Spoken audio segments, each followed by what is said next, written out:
কিছু কিছু দিন থাকে কোনো কারণ ছাড়া অনেক ভালো লাগে। আজকে ঠিক তেমনই একটি দিন। জায়গাটা ছিল চেনা, হঠাৎ করেই নতুন লাগলো সবকিছু। জায়গাটি পরিচিত হলেও আজ যেন নতুন করে প্রেমে পড়ে গেলাম নিজের সময়ের সাথে। আসসালামু আলাইকুম guys, welcome to my new blog video. তোমরা এতক্ষণ যেগুলো দেখছো এগুলো হচ্ছে আমি ঘুরতে গিয়ে ভিডিও করেছি। তো চলো এবার মেন টপিকে যাওয়া যাক।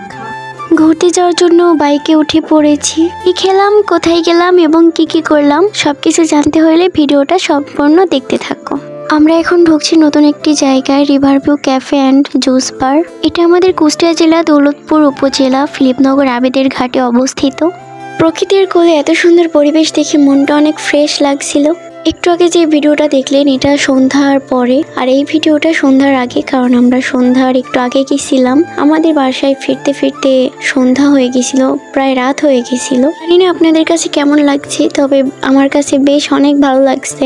আমার বেশি মানুষ এবং বেশি ভিড় এগুলো একদমই পছন্দ না, শান্তশিষ্ট জায়গা অনেক পছন্দ, তাই আমার কাছে অনেক ভালো লাগছে। ক্যাফেটা নতুন থাকার কারণে তেমন কোনো আইটেম নেই।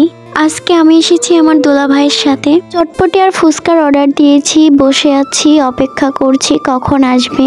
অনেকক্ষণ বসে থাকার পর একটু বোরিং ফিল করছিলাম, এই জন্য দোলা ভাইয়ের সাথে একটু মজা ঠাট্টা করছিলাম। দোলা ভাইকে বললাম একটু ভিডিও করে দিতে, তো দোলা ভাইয়ের ভিডিও করা দেখে আমার অনেক হাসি পাচ্ছিল, তো আমি হাসছিলাম বসে বসে। অনেকক্ষণ অপেক্ষা করার পর চলে আসলো চটপটি এবং ফুচকা।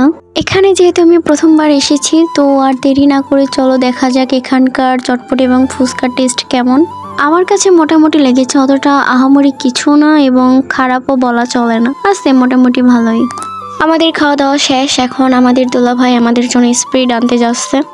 আমরা বিকেল এবং সন্ধ্যার মাঝামাঝি টাইমে গেছিলাম, তাই সৌন্দর্যটা অতটা বোঝা যাচ্ছে না, তবে এটা রাতের বেলায় অনেক সুন্দর দেখা যায়। আমি এখন বসে আমার দোলা ভাইয়ের জন্য ওয়েট করতেছি, তারপরে ছবি তুলে বাসায় চলে যাব। ভাবছি এখানে কয়েকটা ছবি তুলবো, মেবি এখানকার লাইটগুলো নষ্ট হয়ে গেছে, তাই এখানে অন্ধকার। জানি না কেন সবসময় আমার সাথে এরকম হয়, কি আর করার, পোড়া কপাল নিয়ে কয়েকটি ছবি তুলতে হবে। ছবি তোলার জন্য দুলাভাইকে ফোন দিছি, দুলাভাই আমাকে না জানিয়ে ভিডিও শুরু করে দিয়েছে, আর আমি তো মাথা চুলকাতে শুরু করে দিয়েছি। এই নিয়ে অনেক হাসাহাসি হচ্ছিল। এখন একটু সন্ধ্যা সন্ধ্যা হয়ে গেছে, দেখো এখন কতটা সুন্দর লাগতেছে, আর যখন সম্পূর্ণ অন্ধকার হয়ে যাবে তখন তো আরো অনেক সুন্দর লাগবে।